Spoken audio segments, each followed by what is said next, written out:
Урматтуу угармандарым, саламатсыздарбы? Жашоо окуялары каналына кош келиңиздер. Бул жашоодо кандай гана кырдаалдар, кандай гана сыноолор болбойт.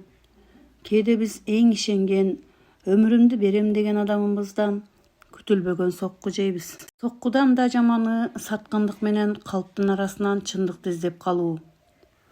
Бүгүн сиздерге турмуштун ачуу чындыгынан алынган эки дилдин ортосундагы трагедияны, адамдык адашууну жана анын аянычтуу кесепетин баяндаган «Саткындыктын көлөкөсү» аттуу драмалык чыгарманы сунуштайбыз.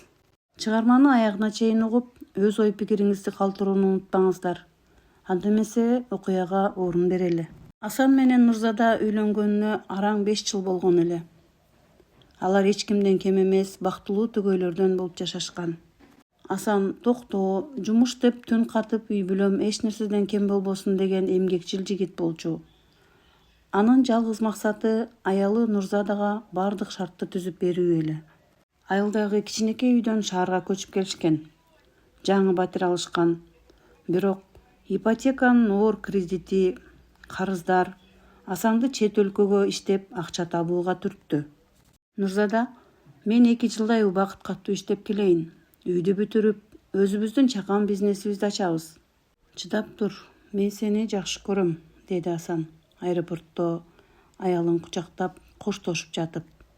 Асан: «Аман эсен барып келсең болду, мен сени күтөм», — деп жаш толуп карегинен Нурзада аны узатып калды. Ошентип Асан кетти. Чет жакта күнү түнү кээде 2 сменада иштеп, тапкан акчасынын дээрлик баарын шаардагы жубайына жөнөтүп жатты. Ал эми Нурзада болсо алгачкы айларда аябай капаланып жүрдү. Бирок убакыт өткөн сайын үйдө камалып отуруу ага оор тие баштады. Жалгыздыктан тажаган Нурзада шаардагы бир чакан компанияга жумушка орношту.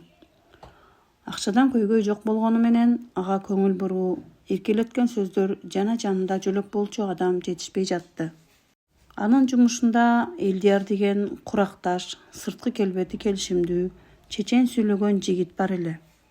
Элдияр Нурзаданын үй бүлөлүү экенин билсе да, ага өзгөчө мамиле жасап, ар түрдүү белектерди берип, жумуштан соң үйүнө жеткирип жүрдү. Нурзада: «Күйөөң сени таштап кетип, өзү чет өлкөдө жыргаап жүрөт. Сен болсо бул жерде сулуулугуңду коротуп жалгыз отурасың. Аял катары сенин да бактылуу болууга укугуң бар», — деп Элдияр анын кулагына койчу. Алгач ушул сөздөргө каршы чыгып жүргөн Нурзада бара-бара Элдиярга көнүп калды. Асандын чалуулары сейриктей баштаган. Ал жумуштан келип чарчап уктап калчу. Ал эми Элдияр ар дайым жанында эле. Бир күнү кечинде иштеги кечеден соң спирт ичимдигинин да таасири менен Нурзада өзүн кармай албай калды. Ошентип Асан алыста тер төгүп жүргөндө Нурзаданын жашоосунда чоң саткындык орун алды. Убакыт билинбей өтүп жатты. Асан чет өлкөдө жүрүп, Нурзаданын үнүнөн же сүйлөгөнүнөн бир нерсени сезгендей болчу. Бирок иштеп жатат да чарчайт болуш керек деп өзүн жубатар эле. Арадан 6 ай өткөндө Нурзада боюнда бар экенин билди. Коркунуч, паника. Бала Элдиярдан болчу. Ал эми Асан акыркы жолу 8 ай мурда келген. Нурзада Элдиярга барып ыйлады. «Мен эмне кылам? Асан билип калса мени өлтүрөт. Мен балалуу болууга даяр эмесмин», дегенде Элдияр болсо: «Ажыраш же өз көйгөйүңдү өзүң чеч», деп дароо кол шилтеп башка шаарга качып кетти. Айласы түгөнгөн Нурзада чоң тобокелчиликке барды. Ал туугандарына, Асандын ата-энесине «Бул Асан экөөбүздүн балабыз», деп айтты. Ошентип убакыт өтүп, Нурзаданын айы күнү жетип, шаарда көз жарды, уул төрөдү. Анысы аз келгенсип сырды катуу жашырып, Асанга сүйүнчүлөп чалды. Асан таң калды.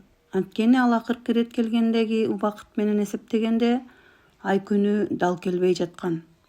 Бирок балалуу болгонуна кубанып, шекти ичине жутуп, планын өзгөртүп, дароо Кыргызстанга кайтууну чечти. Асан шаарга келип түштү. Колунда оюнчуктар, Аялына алтын сүйкө, балага кийим-кечи алып алган. Нурзада аны кубаныч менен эмес, ичиндеги коркунуч менен тосуп алды. Асан баланы колуна алды. Баланын жүзү Асанга да, Нурзадага да таптакыр окшобойт эле. Нурзаданын калтырап титиреп турганы, телефонго чалуу түшкөндө чочуп кеткени Асандын шегин ого бетер күчөттү. Бир күнү Нурзада жуунчу бөлмөдө жүргөндө анын телефонуна купуя билдирүү келди. Асан телефонду ачса, Элдиярдын карындашынан кат келиптир. Балаңа Элдияр акча жөнөтпөйт, андан үмүтүңдү үз деген сөздөр жазылыптыр. Аны окуган Асандын төбө чачы тик турду.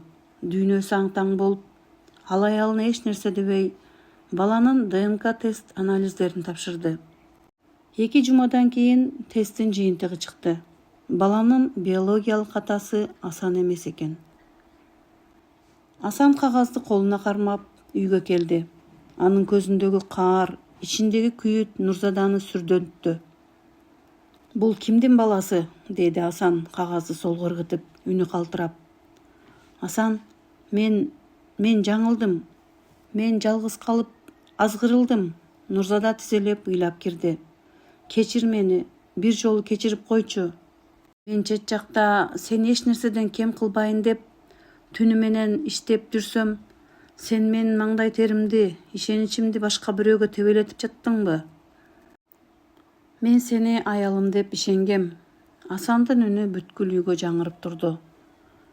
Асан ошол замат кийимдерин жыйнады. Нурзада канчалык бутуна жыгылып, жалбарганы менен кыянатчылыкты кечире алган жок.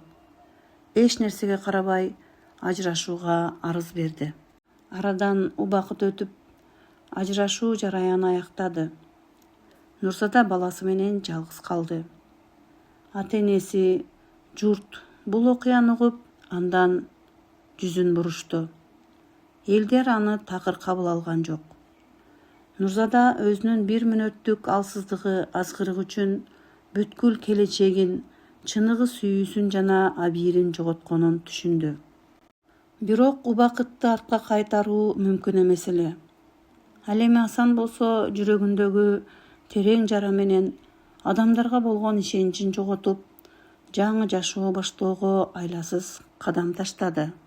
Урматтуу угармандарым, ушуну менен Саткындыктын көлөкөсү аттуу турмуштук драмабыз аягына чыкты. Бул окуя ар бир адамга чоң сабак. Турмуштагы эң башкы байлык акча же байлык эмес, ортодогу ишенич, абийир жана берилгендик. 1 мүнөттүк азгырык бүткүл өмүрдү талкалап кетиши мүмкүн экенин унутпасак. Эгерде бул аңгеме сиздердин жүрөгүңүздөрдөн орун тапкан болсо, видеого лайк басып, өз ой пикириңиздерди комментарийге жаза кетиңиздер. Каналга катталууну да унутпаңыздар. Сиздердин дайыма аманчылыкта, ишенимдүү жана бактылуу өмүр сүрүшүңүздөрдү каалайбыз. Кийинки окуяларда көрүшкөнчө аман эсен туруңуздар.